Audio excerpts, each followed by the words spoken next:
지난해 출생 신고조차 되지 않은 채 숨지거나 유기된 이른바 그림자 아이가 수천 명에 이르는 것으로 드러나 큰 충격을 줬습니다. 이런 비극을 막기 위해서 병원에서 태어난 모든 아이를 반드시 지자체에 알리는 출생 통보제, 그리고 출산 사실을 알리기 어렵다면 익명 출산을 허용하는 보호 출산제가 잇따라 도입되는데요. 제도 시행 1년, 위기 임산부와 아이들은 얼마나 보호받고 있을까요? 먼저 영상 보고 오겠습니다.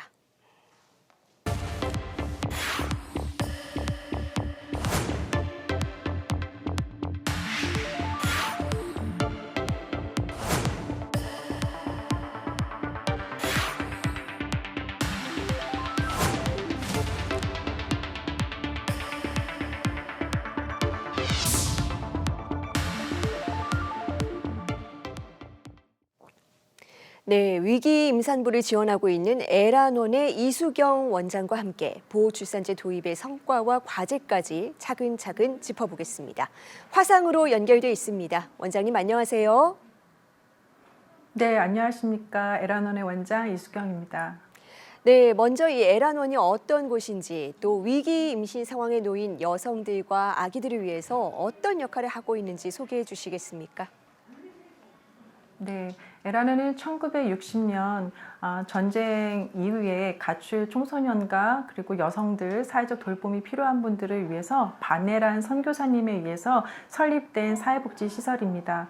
1970년대 이제 미혼모 사업을 시작으로 지금은 위기 임산부 출산 업무까지 더해져서 한부모 사회복지 시설 중에 출산 지원 시설로 지원되고 있습니다. 네, 이 보호출산제가 위기 임산부들을 돕기 위해서 설계된 제도인데요. 사실 이 제도와 관련해서 오히려 유기를 조장할 수 있다 이런 우려도 있었습니다. 그런데 이 위기 임신 상황에서 출산을 선택한 뒤에 아이를 국가나 지자체 보호 아래 두었다가 다시 직접 키우기로 마음을 바꾸는 경우도 많이 있다고 들었습니다. 어떤 사례들이 있었습니까? 네, 이 법 취지가 원래 보호 출산을 장려하기 위해서 한 것이 아니라 정말 도움이 절박한 엄마들을 돕고 아이들을 안전하게 우리가 지원하기 위해서 세워진 법이기 때문에 그 취지에 따라서 지금 사례들을 보면 원가적으로 복귀해서 아이를 키우는 사례들이 있습니다. 다양한 사례들을 좀 소개해 드릴 수 있지만 지금 생각나는 사례는 10대 청소년 엄마가 있습니다. 본인이 경제적으로 어려워서 집에서 독립해서 아르바이트를 하면서 살았었는데 부모님의 기대에 부응하고자 열심히 살았고, 근데 예기치 않았던 임신 사실을 부모님한테 오픈하기도 어려웠고, 또 군대 입대를 앞둔 남자친구로 인해서 심리적 부담감을 덜해주기 위해서 아이를 어쩔 수 없이 출산 후 아동보호로 인도 조치하는 것을 선택하게 되었습니다. 근데 숙려 기간이 짧은 만큼 빨리 진행되다 보니 엄마가 며칠 뒤에 처리를 했고 대신 가정으로 돌아갈 수 없는 상황이었습니다. 그래서 서울시에서 위기 임산부들을 위해서 시설에 들어가지 않고 지역사회에서 혼자 아이를 키우기 위한 엄마들을 위해서 거처를 마련해 주었는데 그곳에 첫 케이스로 엄마랑 아기랑 들어가서 현재 잘 지내고 있습니다. 또 다른 사례는 정신건강 고위험 사례로 본인이 임신한 것도 그리고 출산한 사실도 제대로 인지하지 못하는 극도의 스트레스 장애를 가지고 있는 사례였습니다.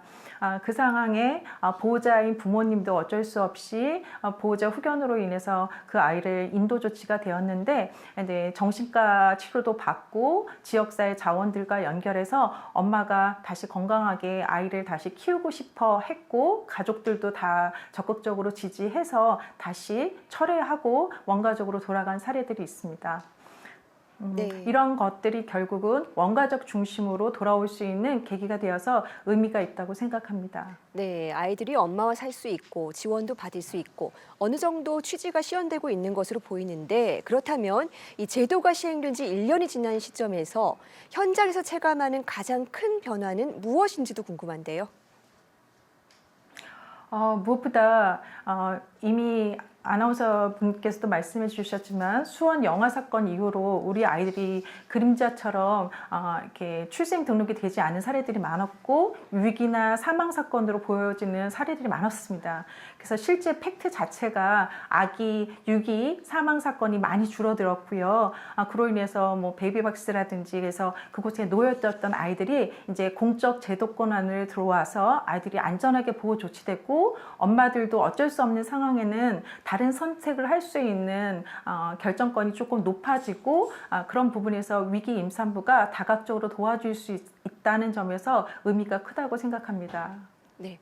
그런데 지금 한 7일 정도로 정해져 있는 숙려 기간을 조금 더 충분히 보장해야 된다. 이런 목소리도 나오고 있다고요. 네, 그렇습니다.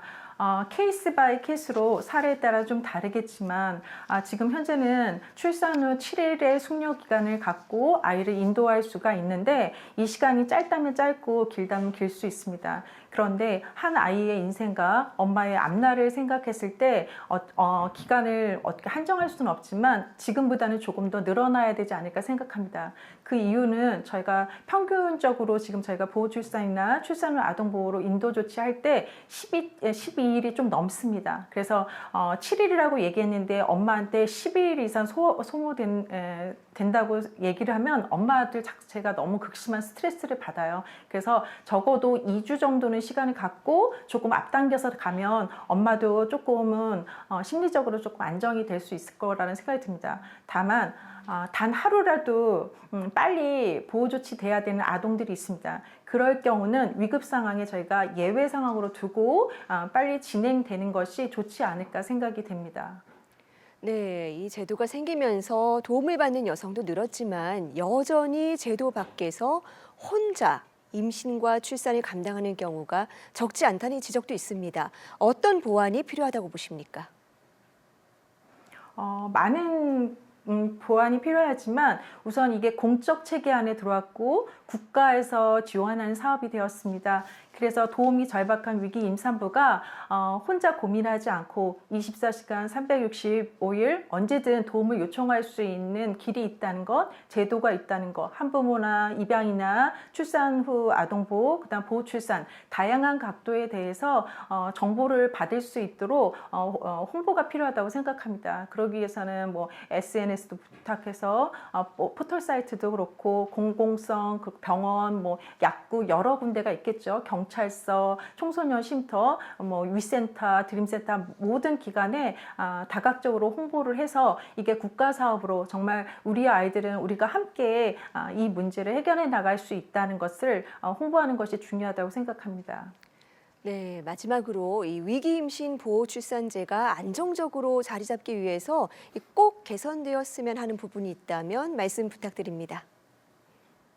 네, 이 법은 취지가 보호 출산이 아니라 위기 임산부 지원입니다. 그래서 원가적 중심에 그리고 심리, 사회적, 경제적 여러 가지 다각도에 도움이 필요한 엄마들을 돕고 있기 때문에 그 부분에 중점을 둬야 되고 두 번째는 시작한 지 얼마 안 된 이제 1년이 조금 지난 국가 사업이죠. 그래서 이 부분이 잘 안착되기 위해서는 지금 저희가 출산 후 아동보호나 아니면 보호출산 하면서 문제가 되는 현장에서의 문제가 되는 미성년자, 청소년의 경우 본인의 신분이 드러나지 않는 상태에서 병원이 아닌 병원 밖이나 자기 집에서 아이를 출산한 경우 그 부분이 입증이 되고 하는 과정이 상당히 어렵습니다. 그래서 그런 부분들에 대한 보완 조치와 또한 장애 아동이라든지 장애를 가지고 계시는 임산부들이라든지 그다음에 산전 진료를 오랫동안 하지 않거나 전혀 하지 않았던 분들이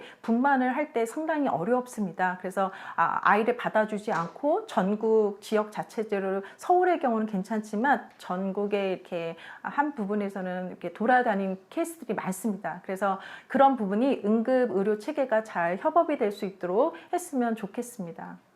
네, 정말 어렵게 도입된 제도죠. 위기 임신 보호 출산제와 출생 통보제가 이 아이와 엄마 모두의 생명을 지키는 안전망으로 자리 잡으려면 이 제도 설계 못지않게 현장의 목소리를 세심하게 반영하는 노력이 필요해 보입니다. 원장님 오늘 말씀 감사합니다. 네, 고맙습니다.